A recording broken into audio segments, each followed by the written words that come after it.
कि शेर कभी शिकार करना छोड़ता नहीं। और दूसरी बात ये भी है कि शेर कभी कुत्ते का शिकार नहीं करता। अब डॉक्टर साहब चाहता है कि हम और गर्म हो जाए। अभी कलीम भाई ने भी शेर में कहा कि साहब जो क्या शेर ने शिकार करना छोड़ दिया तो कुत्ते।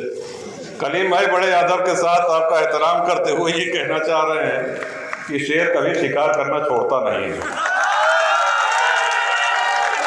और दूसरी बात ये भी है कि शेर कभी कुत्ते का शिकार नहीं करता।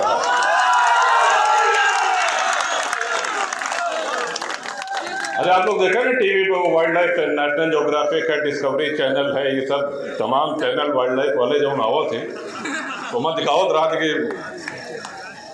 कहो शेर को कुकुर मारत देखे।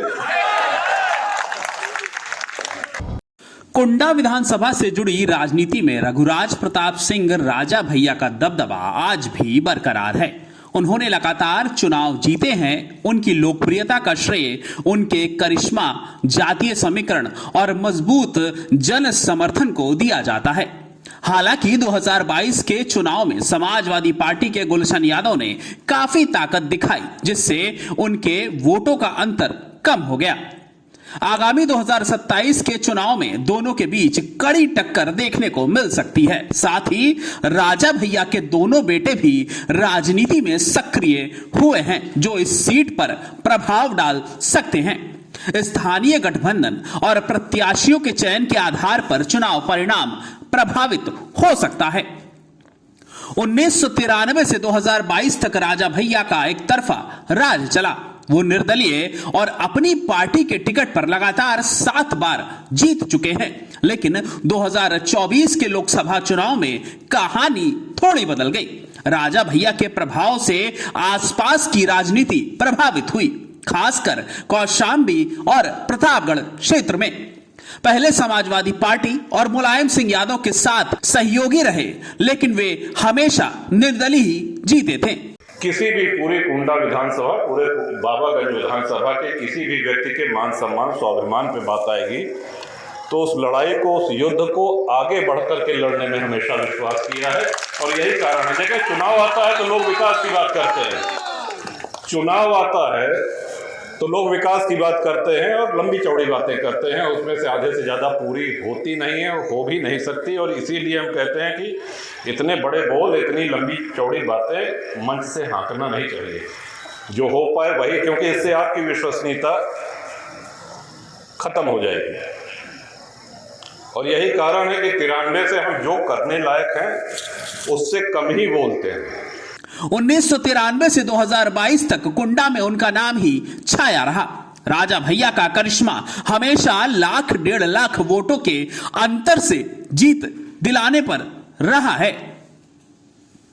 लेकिन 2022 में सपा ने उनके खिलाफ उनके पूर्व करीबी गुलशन यादव को उतारकर नतीजा बदल दिया। जीत का अंतर घटकर करीब 30,315 वोटों पर रह गया।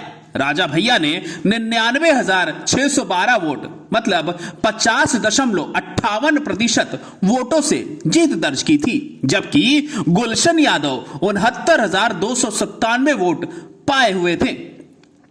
यह उनकी लगातार 7वीं जीत थी, लेकिन मार्जिन में काफी कमी हो गई थी। ऐसे में 2022 के चुनाव में राजा भैया के खिलाफ खतरे की घंटी बजती हुई दिखाई दे रही है। अब राजा भैया राष्ट्रवाद की ओर झुकते हुए दिखाई दे रहे हैं और बीजेपी के नजदीक आ रहे हैं। कल्पना करें, अमरनाथ जी दर्शन करने यदि कोई भक्त जाता है, बड़ी संख्या में लोग जाते हैं, 80,000 सैन्य बल लगते हैं सुरक्षा देने के लिए। क्या हम कल्पना कर सकते हैं अगर वहां सेना और सैनिक बल न हो तो जो श्रद्धालु हैं, जो दर्शनार्थी हैं, क्या वो दर्शन कर सकते हैं? उनके साथ आतंकवादी क्या व्यवहार करेंगे, और जो व्यवहार करेंगे क्या जाति पूछकर करेंगे? अभी हाल में पुलवामा हुआ है, आप सभी लोगों ने देखा है, हम सभी लोग इसके गवाह हैं। कलमा जानते हो, कलमा पढ़ो। कलमा नहीं पढ़ पाए, वस्त्र उतार करके, लिंग देख करके ये निर्धारित किया गया कि ये हिंदू है, और हिंदू देख करके मारा गया। वहां किसी ने जाति नहीं पूछी। किसी भी चीज का बंटवारा हो, चाहे वो घर का हो, संपत्ति का हो, व्यापार का हो, अगर आप बांटेंगे तो उसको कमजोर करेंगे। श्रीमान, भारत सबसे बड़ा विश्व का आबादी वाला देश है, सबसे बड़ा लोकतंत्र है, और इसका बहुत बड़ा श्रेय इसमें जाता है कि बहुसंख्यक हिंदू समाज यहां रहता है। अखिलेश यादव से उनकी अदावत पुरानी है। अखिलेश ने एक बार कुंडा में कहा था कि कुंडा में कुंडी लगा देंगे। राजा भैया ने जवाब दिया था कि कुंडा में कुंडी लगाने वाला कोई माई का लाल पैदा नहीं हुआ है। अब 2027 विधानसभा चुनाव की तैयारी जोरों पर है। दोनों तरफ से लगातार जीत के दावे किए जा रहे हैं। राजा भैया के समर्थक कहते हैं कि उनके राष्ट्रीय अध्यक्ष के नेतृत्व में मजबूती से चुनाव लड़ा जाएगा। वहीं उनके दो बेटे बृजराज और शिवराज भी अब खुलकर राजनीति में सक्रिय हो चुके हैं। पूरा परिवार ताकत से मैदान में उतर चुका है। दूसरी तरफ समाजवादी पार्टी का दावा है कि गुलशन यादव ने 2022 में अंतर 1 लाख से घटाकर 30,000 कर दिया। अगली बार ये अंतर खत्म हो जाएगा और सपा कुंडा में कुंडी लगा देगी, यानी कुंडा की सीट पर कब्जा कर लेगी। अखिलेश यादव के नेतृत्व में सपा सरकार बनेगी।